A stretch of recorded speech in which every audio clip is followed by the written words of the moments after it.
How to use Robinhood to buy Bitcoin. In this video, I'll show you how to buy Bitcoin on Robinhood in just few easy steps. Let's dive right in.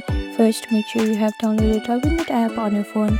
If you are iPhone user, you can download it from App Store, and if you are Android user, you can download it from Play Store. After that, click on search bar and open Robinhood app. Make sure to log into your account. After you log into your account, tap the search icon at the top and here type in Bitcoin or BTC. Select Bitcoin from the list to open its page. Now, tap the green buy button at the bottom of your screen. Enter the dollar amount of Bitcoin you want to buy.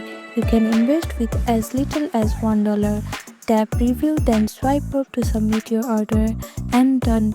You have just bought Bitcoin. This is how you can buy Bitcoin using Robinhood.